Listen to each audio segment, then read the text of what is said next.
Salam tak lupa semoga selalu tercurah keharibaan junjungan alam baginda Nabi besar Muhammad sallallahu alaihi wasallam, kepada keluarganya, sahabatnya, dan insya Allah sampai kepada kita yang masih tetap istiqamah di dalam menjalankan sunnah-sunnahnya.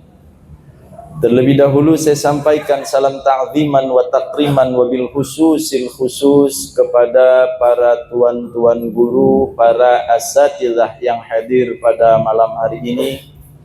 Terkhusus salam hormat saya sampaikan kepada guru kita Bapak Al-Mukarram Al-Ustadz Kamaluddin, Al-Mukarram Al-Ustadz Farid, Al-Mukarram Al-Ustadz Budiansyah, dan para asatidzah lainnya. Kita doakan mudah-mudahan beliau-beliau selalu ada dalam lindungan Allah, diberikan kesehatan jasmani dan juga rohaninya, diberikan keistiqomahan dan kesabaran di dalam membina dan membimbing umat. Amin ya rabbal alamin.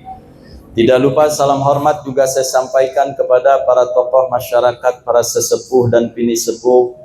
Wabil khusus yang sama kita hormati Bapak Ketua RW kita, Bapak Ketua RT, dan juga di sini ada Ketua LMK, ada Bapak Haji Samin, dan juga segenap para tokoh masyarakat lainnya yang tidak saya sebutkan satu persatu. Sekali lagi tidak mengurangi rasa hormat maupun cinta saya. Dan juga salam hormat tidak lupa saya sampaikan kepada panitia penyelenggara peringatan Hari Besar Islam sekaligus tawakufan dua majelis, baik Majelis Al-Khair Kampung Sawah dan Majelis Al-Fatoni, yang sering rutinitas diadakan kajian tiap malam Kamis dan juga malam Senin. Kita doakan mudah-mudahan jeripayah para jamaah atau panitia penyelenggara peringatan Isra wal Mi'raj, baik dari Majelis Al-Fatoni maupun dari Majelis Al-Khair, akan dibalas oleh Allah Subhanahu wa taala. Amin ya rabbal alamin. Dan juga salam hormat saya sampaikan kepada para jamaah kaum muslimin wal muslimat rahimakumullah. Sebenarnya saya ditugaskan cuman untuk sambutan perwakilan dari dua majelis, namun apalah daya, karena Kiai Haji yang kita undang, Kiai Haji Abdurrahman Shaheh, beliau insya Allah hadir masih dalam perjalanan. Jadi sambil nunggu beliau hadir, saya dipinta oleh panitia untuk berbicara sedikit, bukan kata sambutan. Kalau saya buka kitab Qissatul Mi'raj, saya yakin jamaah Al-Fatoni dan Al-Khair sudah 2 kali menghatamkan kitab tersebut setiap masuk bulan Rajab. Bicara tentang Isra dan Mi'raj Nabi, sebagian ulama berpendapat bahwa Isra dan Mi'raj Nabi ini salah satu mukjizat terbesar yang Allah berikan kepada Nabi dan tidak diberikan kepada nabi-nabi yang lain. Mukjizat terbesar setelah Al-Quran adalah Isra wal Mi'raj Nabi kita tercinta Sayyiduna Muhammad sallallahu alaihi wasallam. Sebab kenapa ini dikatakan mukjizat? Karena ini namanya amrun kharikun lil adat. Segala sesuatu yang keluar dari adat. Kalau amrun kharikun lil adat ini di dalam ajaran Islam itu terbagi menjadi 5 bagian. Kalau turunnya amrun kharikun lil adat kepada para nabi, maka itu dikatakan mukjizat. Kalau turun kepada calon nabi, itu dikatakan irhas. Kalau turun ke para aulia, itu dikatakan karomah. Kalau turunnya ke orang mukmin seperti kita, itu dikatakan ma'unnah. Kalau turunnya kepada orang-orang non-muslim atau orang-orang kafir, maka itu dikatakan sebagai istidraj. Ahlan wa sahlan saya sampaikan kepada jamaah Majelis Taklim Darul Farah yang dari Rawabelong, Sukabumi Utara, wilayah Jakarta Barat.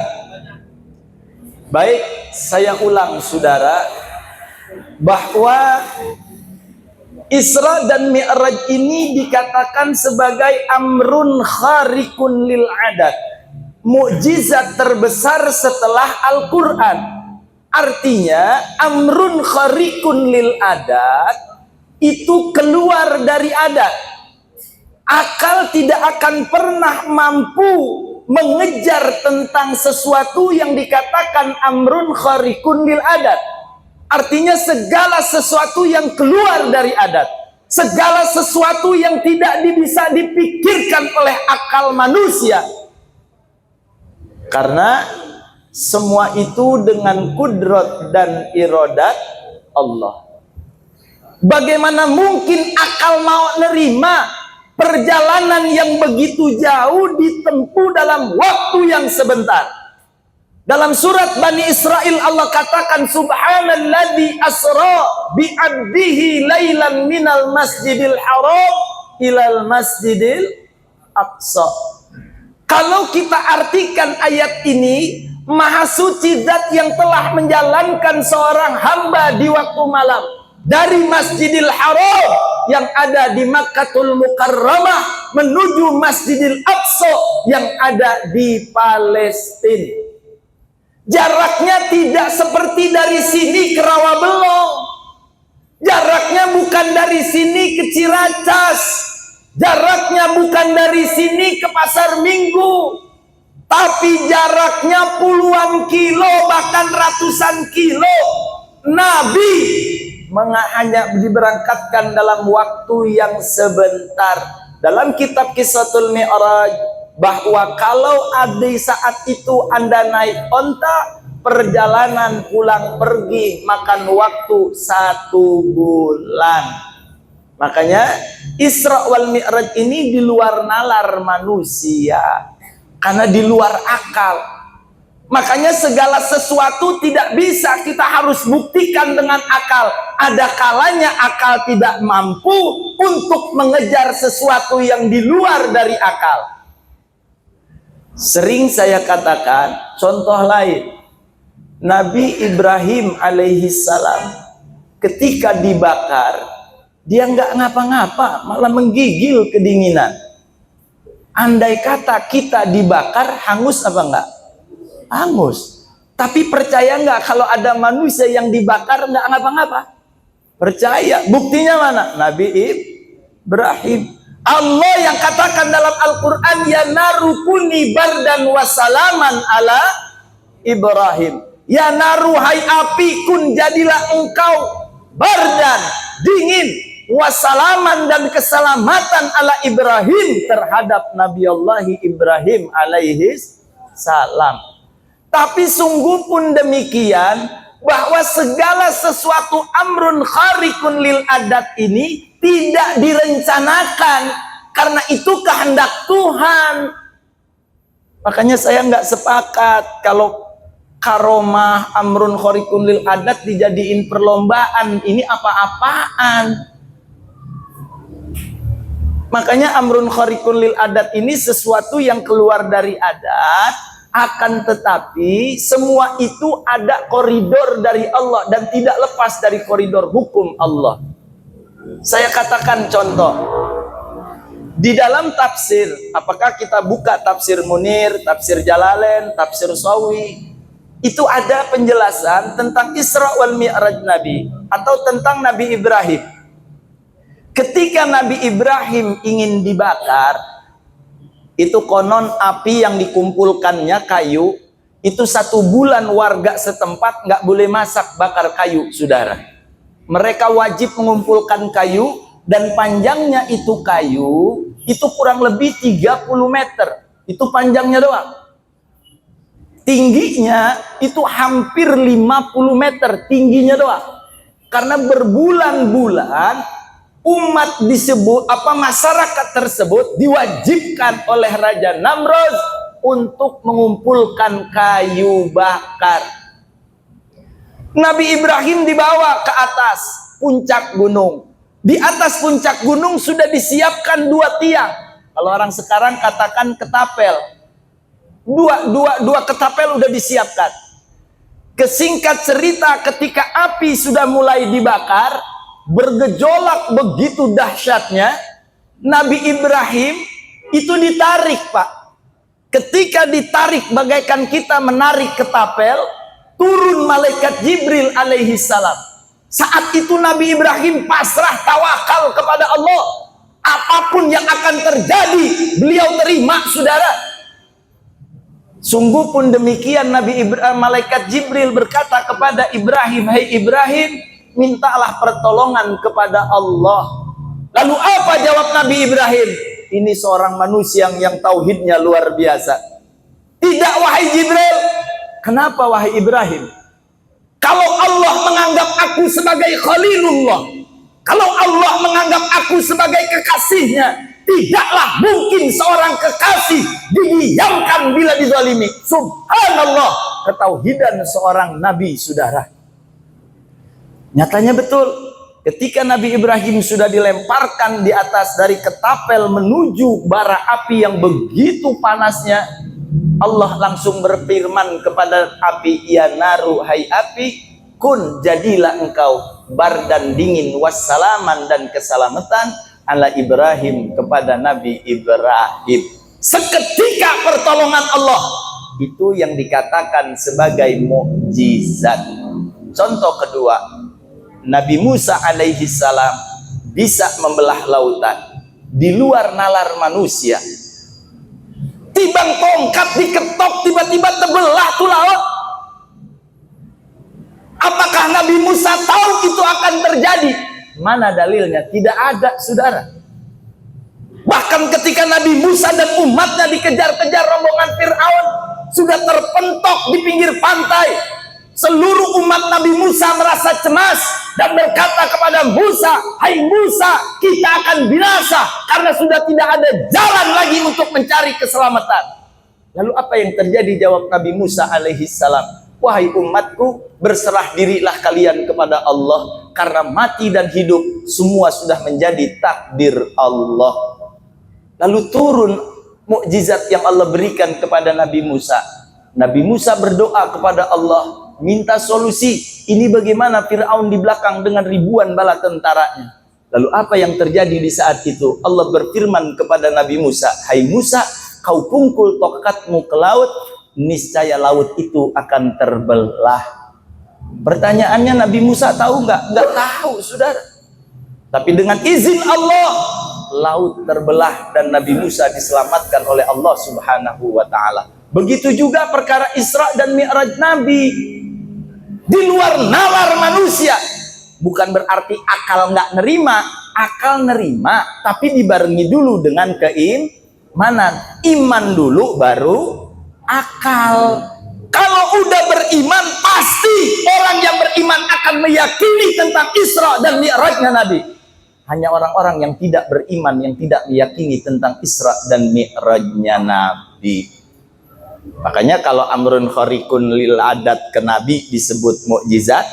Kalau amrun khariqun lil adat jatuhnya ke calon Nabi disebut irhas. Kalau amrun khariqun lil adat jatuhnya ke wali, itu dikatakan karomah, kemuliaan. Seperti kalau Anda ziarah ke Pamijahan, masuk ke dalam goa, logika nggak mungkin.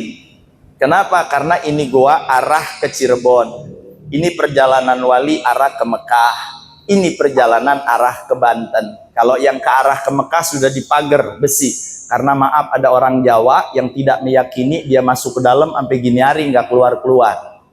Kenapa? Karena perjalanan wali berbeda dengan perjalanan kita. Dalam kitab Daqaiqul Akhbar, dunia dipegang malaikat bagaikan kita memegang bola pingpong. Tapi dunia dipegang para wali bagaikan kita ngelihat peta. Amrun khariqun lil adat. Artinya perkara yang keluar dari adat. Yang ketiga, kalau amrun khariqun lil adat turunnya ke orang mukmin itu disebut maunah. Artinya pertolongan Allah. Seperti apa? Kita ini yang hadir. Selagi kita beriman kepada Allah, selagi kita betul-betul meyakini Allah sebagai Tuhan kita, berbagai macam ujian, berbagai macam musibah, berbagai macam cobaan Allah berikan. Tapi seketika juga pertolongan Allah turun, yang pandangan manusia tidak mungkin kita selamat, tapi pertolongan Allah turun, itu dikatakan ma'unnah. Belum tentu karomah, karena karomah predikatnya khusus ke para wali. Tapi kalau kita, ini ma'unnah, pertolongan Allah. Dan tolong dicatat, pertolongan Allah itu datang tidak perlu dipinta, ada kalanya Allah nolong hambanya. Contoh, as-shadaqatu tudfa'ul bala. Sedekah itu menolak bala dan juga bencana.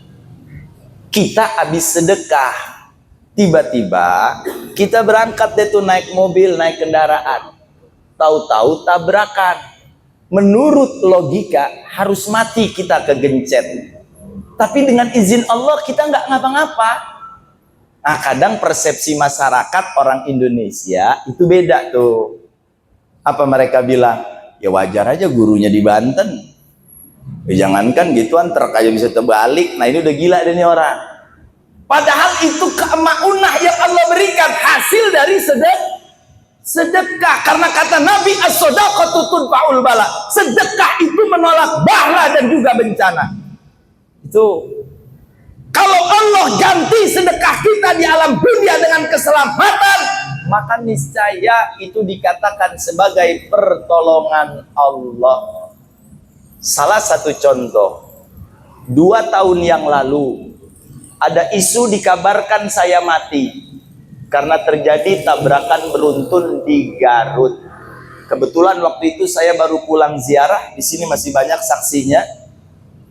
Kita dihajar mobil Fortuner dari belakang. Di depan ada mobil, 4 mobil berturut-turut kena semua, saudara. Yang di belakang kita duduk, menurut nalar logika, di sini ada Bang Ali dan Bang Awi.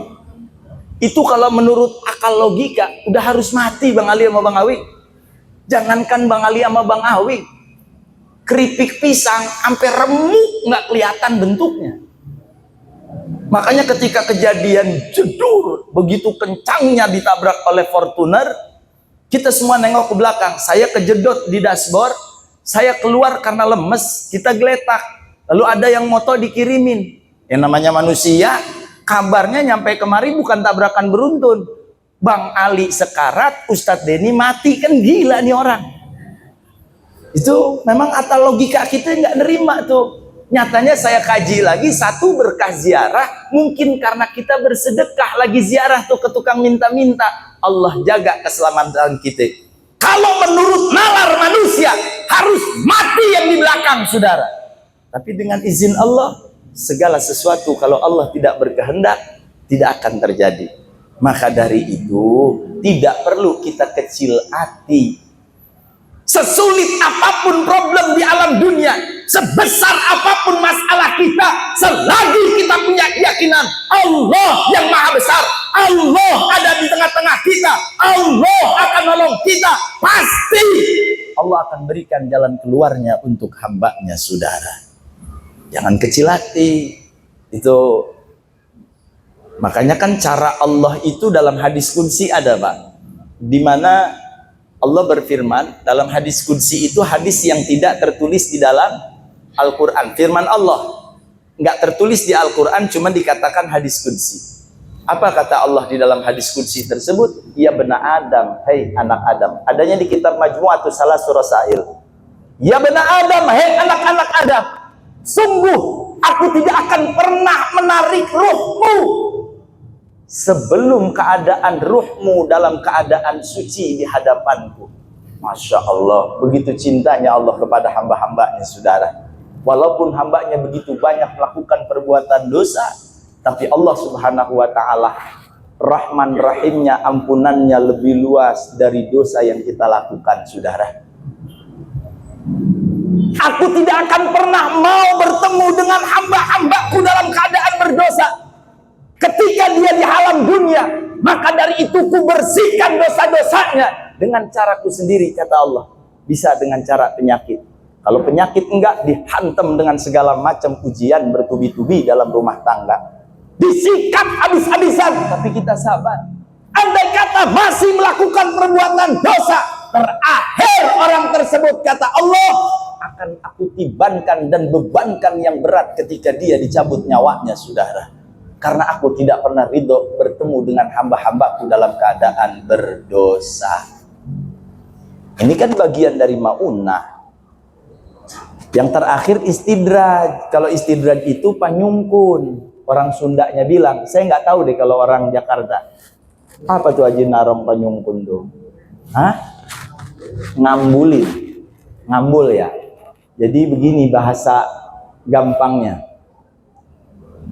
Haji Narong minta rokok sama saya. Saat aneh minta rokok, anak kasih tapi aneh lemparin ke rokok. Itu namanya apa tuh? Ngambul ya. Itu. Makanya jangan kaget kalau orang-orang kafir banyak yang sakti, orang-orang kafir banyak yang aneh-aneh. Itu istidraj yang Allah berikan.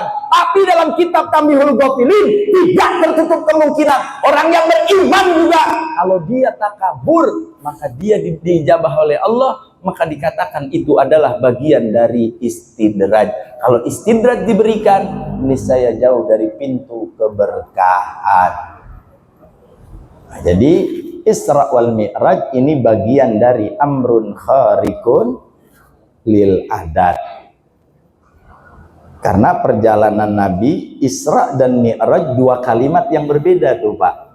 Isra dijalankannya Nabi dari Masjidil Haram ke Masjidil Aqsa. Mi'raj diangkatnya Nabi dari Masjidil Aqsa ila Sidratil Muntaha. Nah, kalau Isra, muncul pertanyaan, ini yang dijalankan jasad apa ruhnya? Karena sampai saat ini masih perebutan ulama. Tahadus bin Nikmah. Beberapa tahun yang lalu saya diundang ceramah acara Isra wal Mi'raj di Bojonggede, persis di wilayah Kincir Air.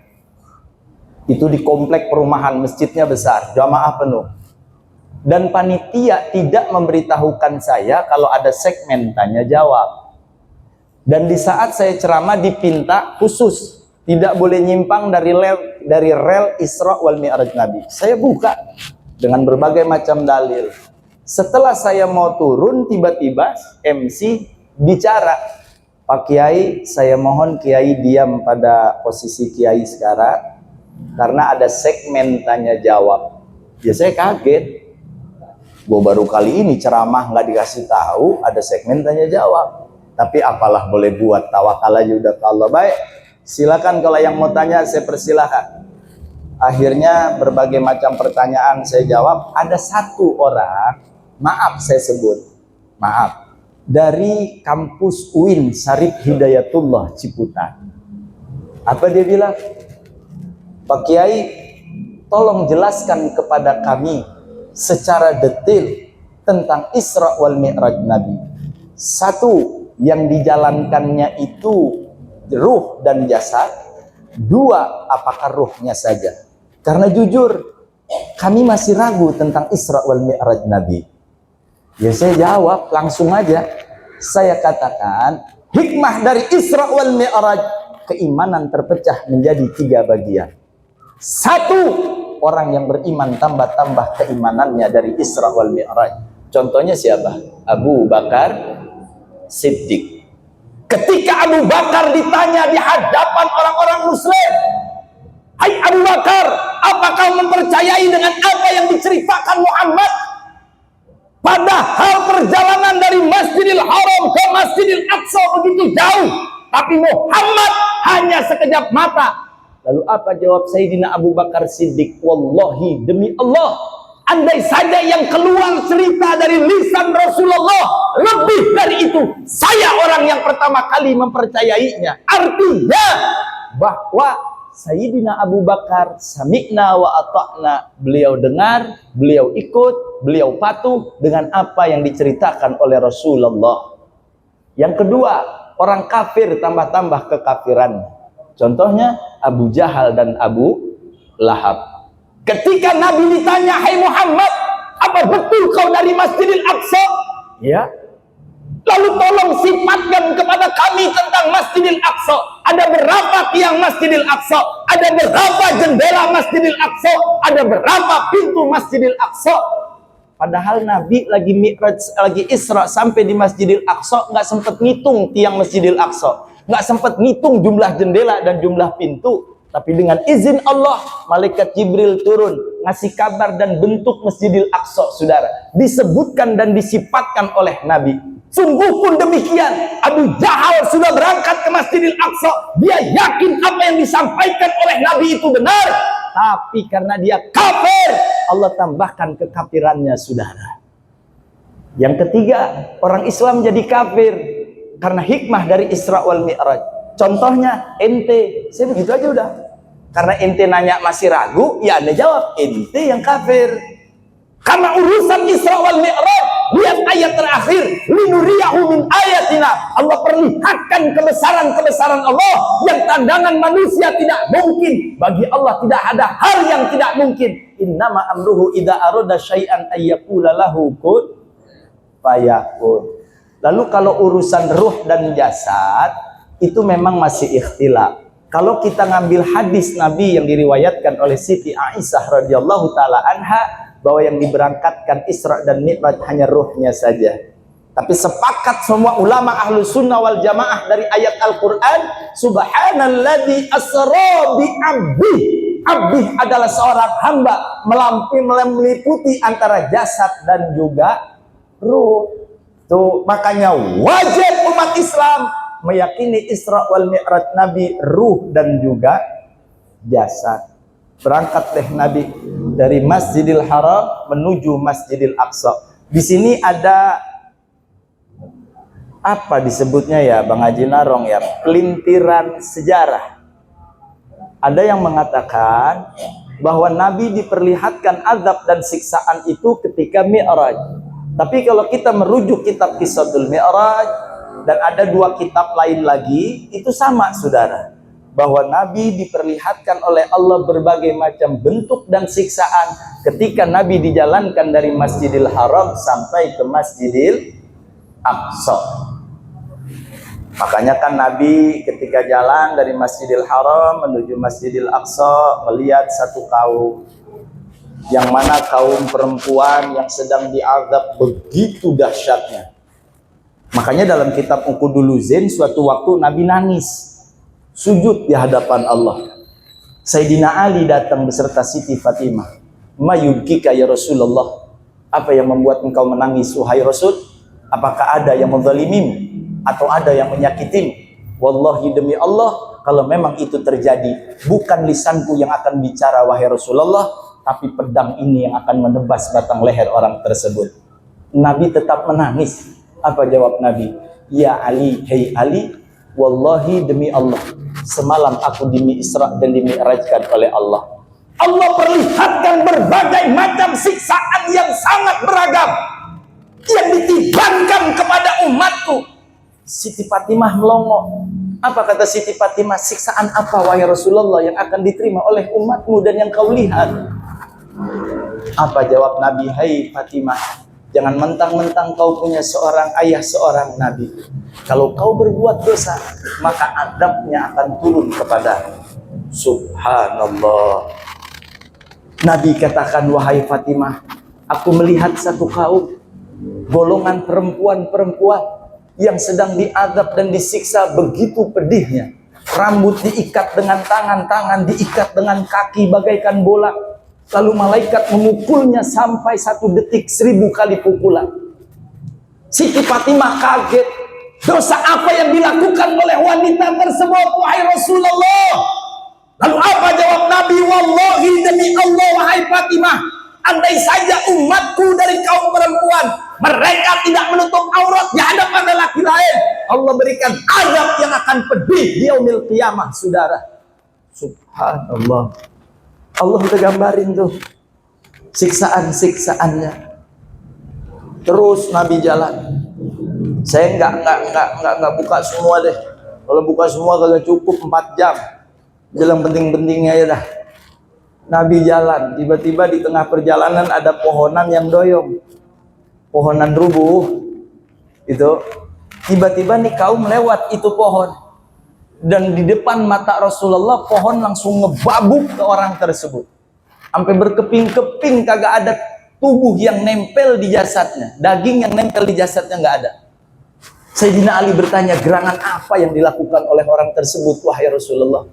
Apa kata Rasulullah? Mereka dari golongan umatku yang mencegah umatku dari majlis-majlisul ilmi, yang mereka meracuni umat agar jangan mau hadir di majlis-majlis taklim atau majlis-majlis kebaikan. Itu makanya siksaannya begitu tuh. Makanya saya kadang-kadang sedih sama saudara kita yang enak aja ngomong ini bid'ah, itu bid'ah, ini bid'ah, itu bid'ah. Kan sama aja ngelarang orang hadir di majelis taklim. Apa enggak begitu nanti siksaan dan azabnya? Naudzubillah summa naudzubillah. Terus Nabi berangkat. Ini saya potong aja deh. Sampai Nabi di Masjidil Aqsa. Setelah sampai di Masjidil Aqsa, Nabi sholat 2 rakaat. Terus turun tuh tangga. Ketika tangga itu turun, Nabi langsung naik buruk. Nah, buruk itu masih perdebatan ulama. Tapi waktu saya ngikut ataupun menjadi anggota Majelis Ulama Indonesia Kota Depok, waktu itu kita ada bahsu masail, persis di wilayah Jawa Barat. Saya hadir. Kita ngebahas salah satunya tentang Isra wal Mi'raj Nabi. Nabi naik kendaraan buruk. Makanya ada fatwa Majelis Ulama, kalau di rumah antum ada gambar buruk, kepala perempuan cantik, badan himar yang bersayap, turunin bakar. Kenapa? Memang itu orang Yahudi untuk mengancur keimanan umat Islam. Itu gambaran orang Yahudi. Buruk itu begini nih. Pertanyaannya, pantas atau tidak seorang utusan Allah jalan dengan seorang wanita di kala malam? Itu aja udah dulu. Makanya kalau di rumah ada gambar-gambar begitu, turunin bakar, nggak jadi masalah. Karena gambaran buruk tidak seperti itu. Nah, Nabi berangkat ini. Itu pun dari buruk, dari Masjidil Haram ke Masjidil Aqsa naik kendaraan buruk. Dari Masjidil Aqsa Nabi naik disebut Mi'raj. Isra jalan, Mi'raj naik sampai ke Sidratil Muntaha. Di langit pertama, kedua, ketiga, keempat, dan Nabi bertemu dengan para anbiya yang lain. Sampailah Nabi bertemu dengan Allah Subhanahu wa ta'ala. Ikhtilaf, perebutan ulama. Sampai saat ini, apakah Nabi bertemu dengan Allah seperti saya melihat Anda di depan saya? Satu, itu masih perdebatan ulama sedunia. Tapi ulama ahlu sunnah wal jamaah mengatakan, mereka berpendapat bahwa Nabi bertemu Allah tidak sama seperti Anda bertemu dengan saya. Itu wajib kita imani. Seperti halnya Nabi Musa bertemu dengan Allah di Gunung Turi Sina. Pertanyaannya, apakah Nabi Musa bertemu Allah? Ayo dah. Ketemu apa enggak? Enggak. Nabi Musa enggak ketemu Allah. Ada hijab antara Allah dengan Nabi Allah Musa alaihi salam. Tapi kita punya Nabi berdialog dengan Allah. Itu diabadikan lewat tahiyat. Kalimatnya tuh. Makanya kalau menurut madhab Imam Syafi'i dalam ilmu fikih, di saat Anda sholat ada syarat dan rukun tahiyat. Di antaranya harus hafal dengan tasydid tahiyyat. At-tahiyyatul mubarakatus sholawatut thayyibatu lillah. Itu bahasa Nabi pujiannya kepada Allah. Dijawab oleh Allah, Assalamu alayka ayyuhan nabi wa rahmatullah wa barakatuh. Dijawab lagi oleh Nabi, assalamu alaina wa ala ibadillahis sholihin. Itu dialog antara Allah dengan Rasulullah. Itu dialognya. Lalu turunlah perintah sholat sehari semalam 50 waktu. Saya nggak akan panjang kalam. 50 waktu turun 5. Kita diserang lagi sama kawal Mu'tazilah. Kalau begitu, Nabi nggak sami'na wa ata'na dong kepada Allah. Kalau begitu, Nabi tidak menjalankan dong perintah Allah. Kenapa Nabi nawar-menawar? Bukankah menjalankan perintah Allah suatu kewajiban? Kenapa Nabi tawar-menawar? Dahsyatnya orang sekarang, saudara. Ya kita jawab, bukan Nabi tawar-menawar. Kita lihat dong sejarahnya. Ketika Allah mewajibkan kepada umatnya 50, Nabi terima, saudara. Terima Nabi. Siapa bilang Nabi nggak nerima? Nabi turun. Ketika sampai di langit keempat, ketemu dengan Nabi Musa manggil Nabi. Ya Muhammad, apa yang Allah perintahkan kepadamu dan umatmu?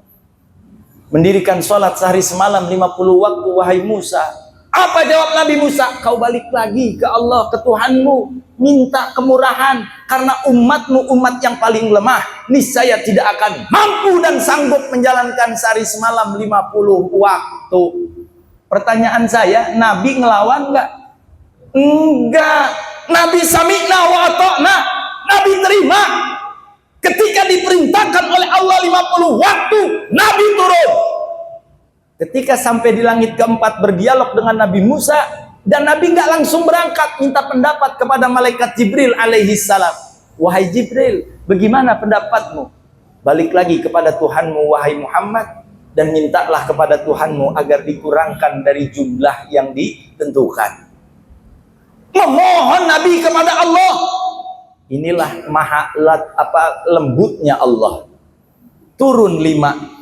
Itu balik lagi Nabi. Itu kan nyampe 5 kali. 5 turun 5, turun 5, turun 5. Sisa tinggal 5. Ketika tinggal 5, Nabi Musa masih aja bilang, balik lagi wahai Muhammad. Umatmu tidak akan sanggup menjalankan sholat sehari semalam 5 waktu. Minta sedikit kemurahan. Nabi bersedih. Apa kata Nabi? Aku malu wahai Musa. Allah dengan sifat Rahman dan Rahimnya sudah memberikan kemurahan untukku dan umatku. Langsung kata malaikat Jibril, turunlah wahai Muhammad. Langsung turun kita punya Nabi. Sampai di kota Mekah itu tepat sebelum subuh. Nah itu, di situ banyak perdebatan antara sahabat dan orang-orang kafir. Karena itu kita bisa tarik kesimpulan tentang Isra dan Mi'raj Nabi. Berarti secara tidak langsung Isra dan Mi'raj memberikan gambaran kepada kita. Satu, sejauh manapun kita jalan pasti akan mentok pada titik tertentu dan akan kembali kepada Sang Pencipta. Betul apa betul? Itu kan gambaran dari Allah. Bahwa Nabi dijalankan dari Masjidil Haram ke Masjidil Aqsa, nggak lewat dari Masjidil Aqsa sampai Masjidil Aqsa, mentok terus naik ke atas, memberikan isyarat bahwa perjalanan hidup manusia tidak akan selamanya dan lama-lamanya abadi di alam dunia. Pasti ada mentoknya. Sampai mana mentoknya? Kematian. Kalau udah kematian datang menjemput, kita sudah sampai ke hadapan Allah Azza wa Jalla. Pelajaran yang pertama. Pelajaran yang kedua, di mana dalam kisah Isra wal Mi'raj Nabi dijalankan dari Masjidil Haram ke Masjidil Aqsa, tidak lain dan tidak bukan ada daya ikhtiar makhluk. Tapi jangan lupakan untuk berdoa kepada Allah. Artinya Nabi dijalankan sampai titik tertentu Allah angkat Nabi. Begitu juga kita, ikhtiar ikhtiar pada waktunya Allah akan angkat apa yang kita cari. Ikhtiar kerja artinya syariat dan hakikat. Makanya saya berkali-kali bilang, kita masih untung nih di wilayah Kampung Sawah, Pondok Cina, sampai Depok sebagian, terutama Betawi. Kita masih memperpegang teguh syariat dan hakikat. Tapi kalau di daerah-daerah udah banyak yang hakikat tanpa syariat. Kita masih diajarin hakikat dan syariat, syariat dan hakikat. Kita mah ikhtiar aja udah. Hasil dan tidaknya pasrahkan kepada Allah. Udah begitu aja. Anda sakit ikhtiar, sembuh tidaknya itu urusan Allah. Dokter secanggih apapun kalau Allah nggak ngizinin, tidak akan sembuh. Gitu. Kita mau cari dunia ikhtiar, makudu ikhtiar. Ya ayyuhalladzina amanu ittaqullah wabtagu ilaihil wasilah. Itu ayatnya. Hai orang-orang yang beriman kepada Allah, takutlah kepada Allah dan carilah wasilah. Arti wasilah ini perantara. Kerja sama kerja, hasilnya Allah yang nentuin. Salah juga kalau apa-apa kita tawakal. Kan ada barisannya tuh, sabar, tawakal, tafwid. Beda lagi tuh Pak. Kalau tawakal adiknya tafwid. Kalau tawakal artinya apa? Berserah diri. Kalau tafwid baru dengar kali ya. Di kitab Safina ada tuh, ada tawakal, tafwid. Tafwid itu di atas tawakal makomnya. Artinya apa? Udah berserah-serah diri, udah semuanya kepada Allah udah. Tapi diatur dulu dengan syariat. Kalau langsung apa-apa tawakal, saya yakin Pak kita nikah nggak bakal lama. Bini kita pada minta cerai. Ya kalau nggak percaya ente buktiin aja, ente nggak usah kerja. Dikatanya Pak bayaran sekolah ini tawakal aja udah ke Allah. Gitu ya. Kalau nggak kita sakit. Pak berobat tawakal ke Allah. Buat apa kita Pak tawakalu Allah? Bertawakalah kalian kepada Allah. Tahu-tahu malam meriang menggigil. Pak ke rumah sakit tawakal ke Allah sampai mampus ente mau tawakal. Sama kayak sabar. Ayatnya innallaha ma'as sabirin. Sesungguhnya Allah beserta orang-orang yang sabar. Sabar itu kan kebagi-bagi. Ada sabar dalam taat, ada sabar dalam maksiat, ada sabar dalam musibah. Sabar dalam taat mana? Nih malam. Ini kan malam libur. Ada undangan dangdut ada, maksiat ada, tapi di sini diundang ngaji. Lebih berat kepada majelis taklim daripada majelis maksiat, kita kegolong sabar. Sabar dalam taat. Andai kata kita mati syahid di jalan Allah Subhanahu wa taala. Tuh kayak rombongan Darul Faro mau berangkat kemari, ampun paralun, mudah-mudahan kagak. Ada yang celaka, nyampe mati, syahid jatuhnya. Karena berjalan di jalan yang diridhoi Allah. Itu. Dua, sabar dalam musibah. Musibah kan beraneka ragam. Gempa, musibah. Kalau musibah itu ya tergantung yang nerimanya. Kalau yang nerimanya orang yang beriman disebut ujian. Musibah, ujian, cobaan.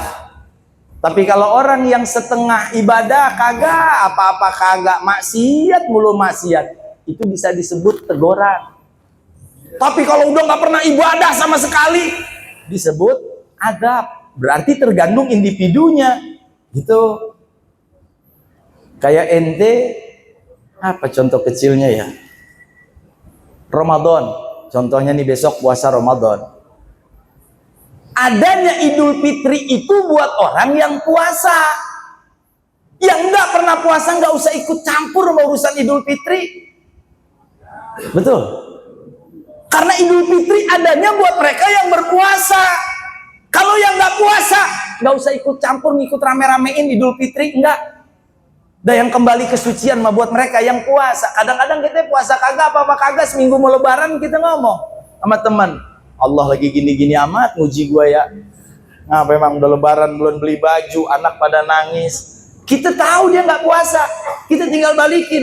Emang Allah ngapain nguji lu? Mau diangkat derajat? Terus apaan? Lu lagi diazab sama Allah, begitu aja udah. Nggak usah bilang ujian. Ujian mah buat orang-orang yang beriman, kan begitu. Itu sabar dalam musibah. Sabar dalam maksiat, sabar dalam musibah, sabar dalam taat. Nah kalau kita ditonjok orang kagak salah, harus sabar apa enggak? Ayo dah, jawab dah. Kita nggak ada perkara digampar orang. Kira-kira ini segi dakwah antara syariat dan hakikat.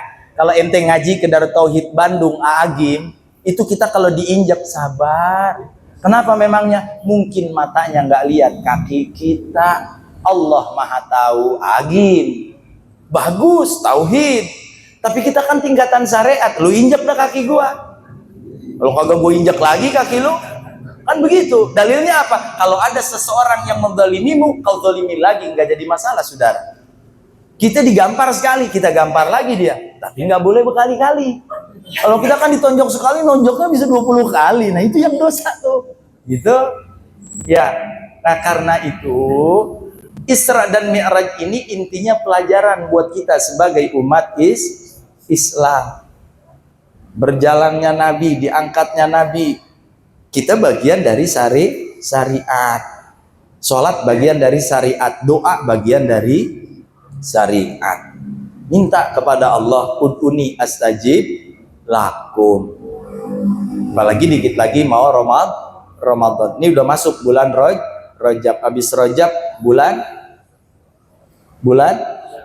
Sya'ban. Kalau orang Depok bilang bulan Ruah ya. Bulan Ruah. Makanya saya ditanya, Ustadz, kok itu ada bulan Ruah sih? Bulan apaan ya? Kata dia gitu. Ya Sya'ban. Kenapa disebut Ruah? Biasanya bulan Sya'ban orang di Jawa itu suka bikin ngarwahan.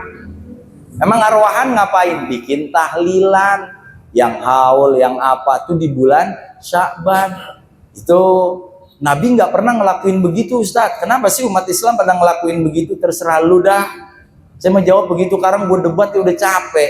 Ngeluarin dalil ya udah.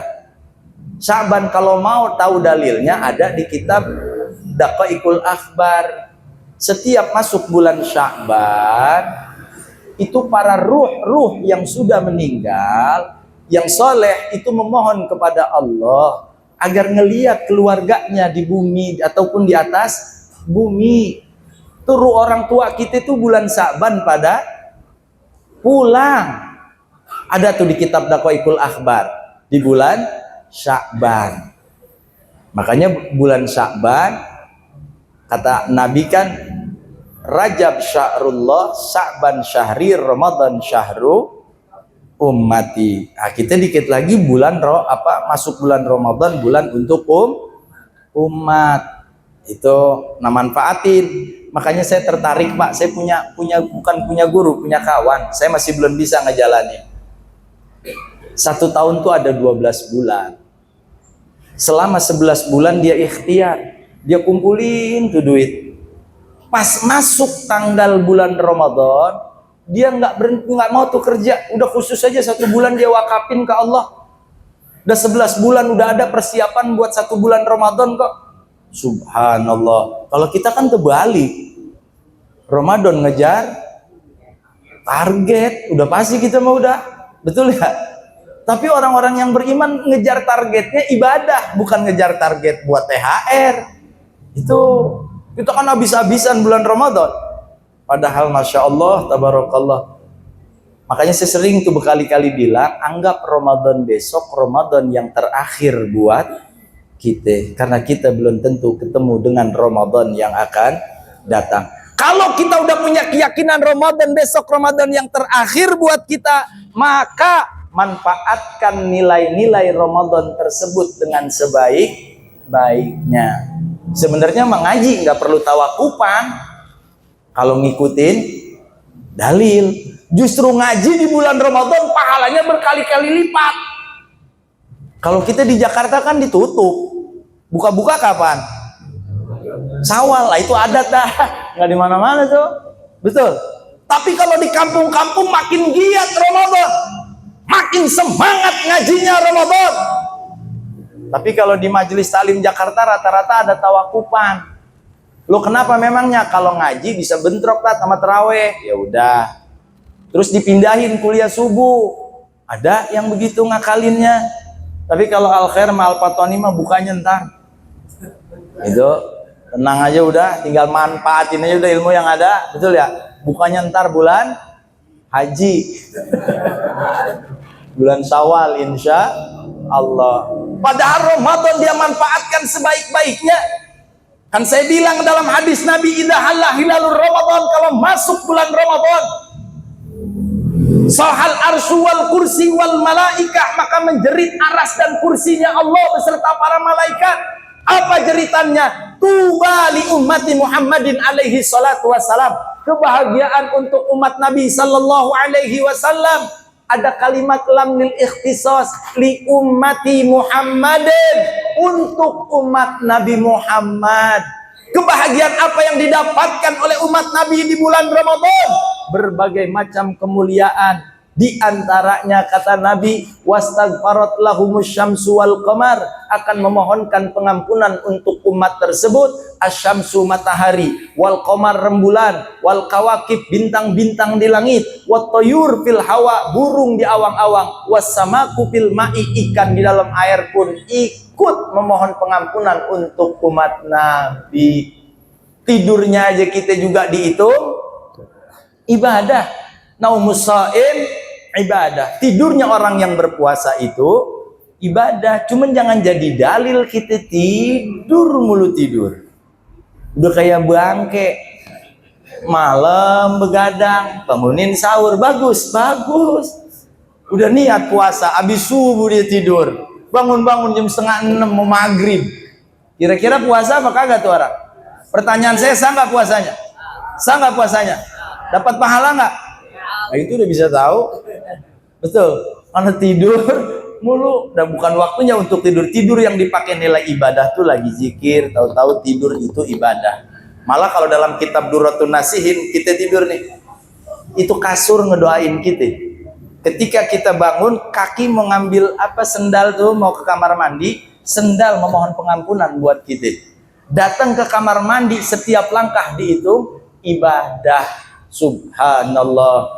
Pokoknya Ramadan bulan yang dikhususkan untuk umat. Nah, ini buat yang di sini nih, Ramadan besok kita berlomba-lomba tinggalin deh adat istiadat yang nggak baik. Di antaranya, biasanya kita kan kalau mau Idul Fitri, bini udah pada minta duit tuh ya buat bikin kue. Ya, siapin buat bikin kue, bikin nastar, bikin ini, bikin itu, berapa habisnya? 1,5 juta dah. Ya udah dikasih 1,5 juta. Bikin nastar bini gitu. Ini aneh, ini adat tolong dibuang. Ente kan suami, mah adat jangan dipakai yang gitu, udah nggak bagus. Biasanya ketika kita pulang kerja, masuk waktu berbuka, kita bilang sama bini kita, mana kue yang tadi dibikin? No, udah disiapin. Itu ditoples. Pas kita mau ambil toples yang bagus, toples yang pertama kita buka udah keras, nggak bisa dibuka. Kenapa? Emang digencet sama solatif. Betul ya? Iya.